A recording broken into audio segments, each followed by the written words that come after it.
Waters, attention c'est important, rejaillit au plus haut sommet de l'État, Yael. Après de nouvelles révélations dans la presse, l'exécutif a-t-il cédé au lobbying intensif du groupe afin de contourner la réglementation et les recommandations des autorités sanitaires? Écoutez, d'abord, hydratez-vous, prenez un verre d'eau parce que c'est une longue histoire. Et vous ne ressortirez pas indemne. Rappel des épisodes précédents, Amélie. On savait depuis un an que Nestlé avait filtré illégalement ses eaux, vous voyez les marques, hein, Vittel, Épar, Contrex, Perrier, pour dissimuler des contaminations. On savait aussi que l'État avait donné son autorisation en février 2023 pour que Nestlé puisse conserver dans ses usines certains filtres pourtant interdits. Et donc de quoi de neuf? Et bien la nouveauté, c'est que grâce aux documents révélés hier par la cellule investigation de Radio France et par le journal Le Monde, apparaît toute une opération de lobbying auprès du pouvoir. Affaire suivie, comme le lait sur le feu, au sommet de l'État, des échanges révélés entre Muriel Liénot, la patronne de Nestlé France, des lobbyistes de la multinationale, des conseillers ministériels et le secrétaire général de l'Élysée, Alexis Kohler. Des rendez-vous, des dizaines de coups de fil, des mails passés aussi par Nestlé aux directeurs de cabinet, aux préfets et aux agences régionales de santé. Et que demande Nestlé dans ces échanges? Dans ces échanges, Nestlé veut des infos sur les risques auxquels le groupe s'expose, sur les poursuites potentielles. Et surtout, Nestlé demande une dérogation pour contourner la loi en maintenant ces filtres pourtant interdits dans ces usines, avec même une forme de chantage. S'il n'y a pas cette dérogation, eh bien, nous arrêterons nos contrôles sanitaires. Il en va aussi de la pérennité des emplois sur les sites. J'ouvre une petite parenthèse technique, Amélie, pour que tout le monde comprenne. Nestlé a fait passer ses eaux par des traitements à la lampe UV, au charbon et via des techniques de microfiltration. C'est très technique, hein, mais le but était de désinfecter ces eaux. Mais ça, c'est strictement interdit.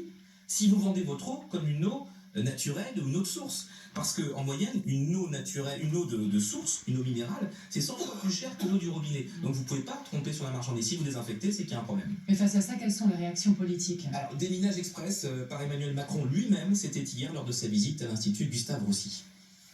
Je ne vais pas faire de commentaires sur des... Il faut que chacun fasse son travail. Moi, je ne suis pas au courant de ces choses-là. Il y a de l'entente avec personne. Il n'y a pas de connivence avec qui que ce soit. Il y a un travail qui est fait. Pas de connivence, mais quand même, comment expliquer alors que les alertes du directeur général de la santé à l'époque, Jérôme Salomon, n'aient pas été suivies d'effet? En janvier 2023, dans une note transmise à Matignon, à Elisabeth Borne à l'époque, Jérôme Salomon recommande la suspension immédiate des autorisations d'exploiter les usines Nestlé dans les Vosges et d'interdire aussi le site d'embouteillage de Perrier à Vergès dans le Gard. Et pourtant, un mois plus tard, février 2023, le gouvernement fait tout le contraire. Il laisse Nestlé utiliser ces filtres. C'est donc bien cette absence de transparence dans la relation Nestlé-gouvernement qui interroge aujourd'hui. Ces Waters, ils se sont déclarés à la haute autorité seulement à la fin de l'année 2022. Qu'ils n'ont pas déclaré d'action de lobbying pour l'année 2021 et que les actions de lobbying qu'ils ont déclarées à partir de 2022, elles sont extrêmement floues et vagues et elles semblent incomplètes puisqu'elles ne mentionnent pas de rendez-vous avec l'Élysée notamment. Bon, il y a quand même quelque chose moi qui m'échappe, Yael, c'est y a-t-il des conséquences, oui ou non, pour la santé du consommateur? Officiellement non, Amélie, puisque les eaux sont désinfectées. Mais si elles sont désinfectées, je le redis, c'est qu'il y avait un petit problème à la source. En 2023, l'État abaisse le seuil à partir duquel on a le droit de microfiltrer, sans renoncer pour autant à l'appellation d'eau minérale, d'eau naturelle.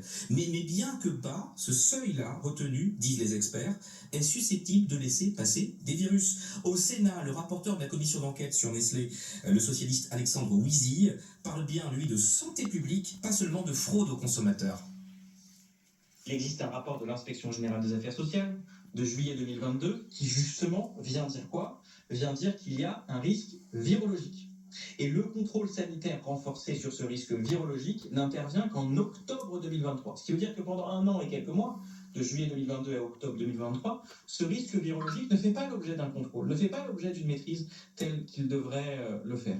Alors s'il le faut, nous dit ce sénateur, Alexis Kohler, le secrétaire général de l'Élysée, sera lui-même convoqués devant la commission d'enquête. Le problème pour Nestlé, c'est un problème d'image globale. Plusieurs scandales récents, on peut les lister. Donc les eaux minérales, en septembre 2024, le groupe paye 2 millions d'euros d'amende pour échapper à un procès après une plainte de l'association Foodwatch. Les pizzas Buitoni et la bactérie E. coli en 2022, souvenez-vous, 2 enfants étaient morts après les avoir mangés, ces pizzas. Nestlé France et sa filiale sont mises en examen aujourd'hui pour homicide involontaire.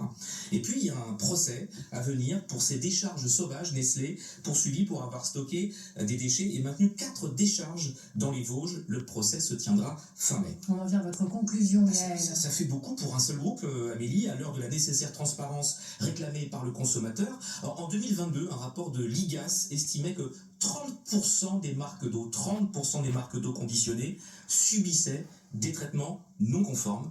En 2025, la moindre des choses, c'est que les Français, vous, moi, sachent ce qu'ils boivent quand ils achètent une simple bouteille d'eau. Alors, il faut savoir que certains déjà parlent de scandale d'État. C'est le cas notamment du côté de LFI, Mathilde Panot. Claire, Oui, c'est un retentissement économique potentiel. Alors, pour l'instant, non. Enfin, le D'accord. groupe reste solide, mais effectivement, avec quand même des signaux de faiblesse dans la vente d'eau. C'est la loi des séries, un peu. On se souvient que Perrier aussi, avec 2 millions de bouteilles, avait dû être appelé. Voilà les amis, je voudrais quand même encore revenir à la question verbale avec vous, parce qu'il y a un petit détail qu'ils ne disent pas dans cette vidéo. C'est celle quand ils disent on critique beaucoup le fait que Nestlé ait fait des choses pas correctes, je l'entends. On ne parle pas de la qualité de l'eau que la France donne à son peuple, parce que là, il y aurait beaucoup à redire. Je pense que les images que je vous ai mises dans mon mur, dans ma publication, démontrent bien que l'eau potable qui sort du robinet n'est pas aussi sain que ça non plus. Donc, si on ose critiquer Nestlé et autres, je l'entends. Je me permettrais bien qu'on entende aussi la critique qu'on fait sur la qualité de l'eau que la France donne, en fait, dans ses robinets. Là aussi, il y a un certain scandale de savoir le nombre de choses qu'ils n'arrivent pas à traiter. Dans mon village, c'est pas compliqué. Il y a quelque chose que je comprends pas non plus. On traite l'eau des maisons usagées par une canalisation.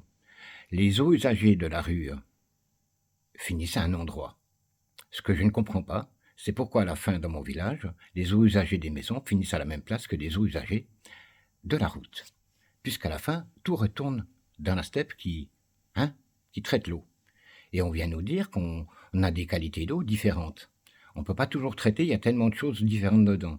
Alors je ne comprends pas qu'on ne puisse pas faire des eaux usagées, traiter uniquement les eaux usagées des maisons, et traiter des eaux usagées de la nature, de la route, béton et tout ça.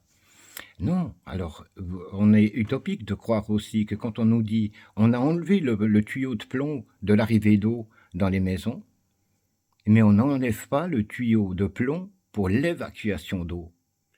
Ce qui génère encore une fois des bactéries qui finissent à la même place, je vous rappelle. Donc le tour de la chose est fait. Comment se fait-il que dans l'eau potable, on retrouve des traces de plomb? Tout le monde vous dira, mais c'est pas possible, mais si. Et je crois qu'il y a encore au moins 30% de tuyaux en France en plomb sur laquelle on boit et qui sont évacués. Nos eaux, elles sont évacuées par quelque chose. Si vous faites jamais les changements comme à Chaillac, ça fait le 3e maire qu'on demande à faire des changements de canalisation, rien ne se fait. Alors tout le monde se renvoie la balle parce qu'ils ont tout privatisé pour dire c'est pas nous qui sommes responsables. Alors ça me fait rigoler. Hein, c'est aberrant le nombre d'excuses qu'on va vous sortir pour pouvoir dire c'est pas notre rôle. Par contre, notre rôle à nous, en tant qu'État, maire et autres, c'est de vous taxer à un point que de toute façon, vous n'aurez pas le choix. Parce que plus on taxe, moins on fait, de toute façon. C'est ça la théorie que la mairie n'a pas envie de vous dire. Parce que quand on regarde le problème des poubelles, qui sont toujours pas ramassées à cette heure-ci, c'est quand même dingue. On fait un remue-ménage avec des containers parce qu'on veut ci, on veut ça, mais on n'est même pas capable de venir les chercher. Mais par contre, on est capable de dire déjà d'entrée que la taxe sera augmentée parce que c'est plus cher. Mais on ne ramasse pas les poubelles. Où est la vérité au milieu de tout ça? Moi, la réalité, c'est que mon conteneur, il est toujours plein, puis personne ne vient chercher les poubelles. Alors, le scandale commence là, où les gens trouvent des excuses pour ne pas devoir faire leur travail. Allez, à bon entendeur, les amis.